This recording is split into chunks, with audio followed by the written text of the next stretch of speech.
If you're confused about the APS certificate in 2024, this video will clear all your doubts from what is the APS certificate and how do you apply. Make sure you watch this video till the end because I'm going to fill out the application form live so that you understand how the process really works.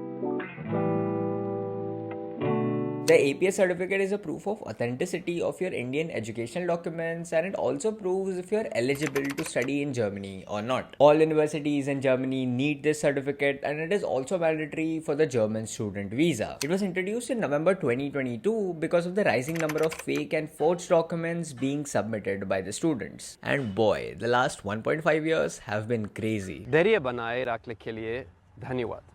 The certificate will verify all your documents from 10th mark sheet to your 12th mark sheet and even your bachelor's transcripts and degree. Also, there is a fee for the verification, 18,000 Indian rupees. As for the documents, there is a detailed checklist on the official website which provides a list of all the documents you need depending on your category. But the APS certificate is not mandatory for everyone. You don't need it if you're going for a PhD or a postdoc in Germany, or if you have studied in a non-Indian school education board like the IB board, or a non-Indian degree like the British Bachelor's or the Turkish Masters. But most of us have studied in state board, CBSE or ICSE, and thus we need it. Now I'm going to fill out the application form and then explain how the process works.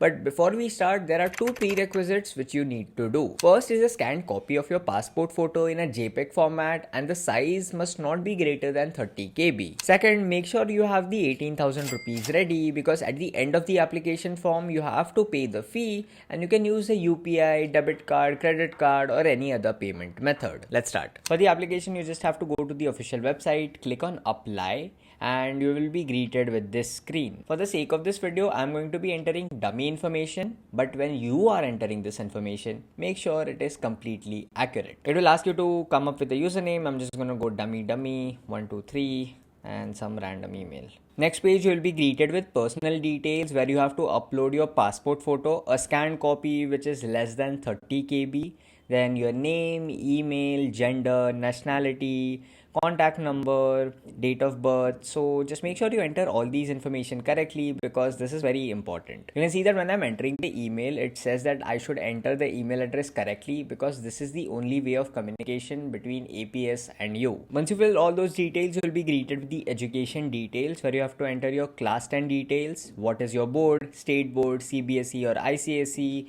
your passing year, percentage, same for your 12th, and also your diploma if you have done any diploma after 10th. The fourth section is for your educational details from your bachelor's and master's, and here the details aren't really complicated. You have to mention that have you completed your bachelor's or are you still studying, what is your university, course, how much percentage, how much CGPA you have scored. Same for your masters as well. One important thing here, if your college has a student portal which has a login ID and password, make sure you enter those as well because it will make your APS process faster, as well as enter a professor email who can contact the APS in case of an emergency or if the APS contacts them. The email should end in .edu.in or .ac.in because those are the only accepted emails for APS. Fifth section is for test years and this is only for bachelor students. So if you're applying for masters, you can skip this section. Here you just have to enter the marks for your core test and the subject specific test, and also which field did you choose and when did you give the exam. Sixth option is the language details, and here you can see there are three options: English, German or both English and German. Language certificates like IELTS or the Goethe certification is not mandatory when you're applying to the APS, so even if you don't send these documents, it is okay. Finally, you come to the payment page where there are two options. Either you can pay offline using bank transfer or demand draft,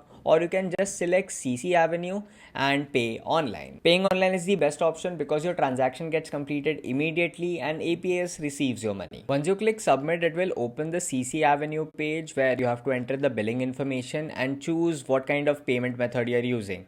You can use credit, debit, net banking, even wallets like MobiKwik or JioMoney, and even UPI, which I feel is the best possible option when you are in India. Once you complete the payment, just log in with your username and password and come to the application download section where you can download your application form. You can also see if your payment has gone through. Of course, I cancelled, but once you do the payment, this status will be renamed as confirmed or completed. Let's head back to my other self. A lot of people have questions about blocked account at the stage of APS, but you don't need blocked account to apply to the APS certificate. Although blocked account is mandatory for the German student visa, you have to put 11,208 euros for the first year of your studies in a blocked account, and only then you can apply for the German student visa. There are many blocked account providers, but Expatrio by far is the best option for students going to Germany. Their value package not only offers a free blocked account, but also free travel insurance, which is also mandatory by the way for the visa, a free current account when you reach Germany, and their TK Flex health insurance offer gives you a cashback of up to 90 euros every year. Also, you get a free Isaac card, which gives you more offers and discounts on student supplies, travel, etc. So if you're moving to Germany, you can take advantage of this offer and you can sign up with the first link in the description or use code Bharat in Germany. Here's how the process works once you complete the application form and pay the verification fee. First, you have to print the application form, sign it, and attach the payment receipt of the transaction. This can even be a screenshot from your UPI app. Second, you take the form and the payment receipt and attach all other documents which are required and send them to the APS address in New Delhi. You can send it via post, but if you live nearby, you can also go in person and submit them. Third, the APS authorities will start your verification process, and this can take anywhere between 2 weeks to 6 weeks. Also, the authorities might contact you in case they need some more documents or additional information, so keep an eye out on your email and even your phone number. And finally, when your documents are verified, you'll receive your APS certificate via email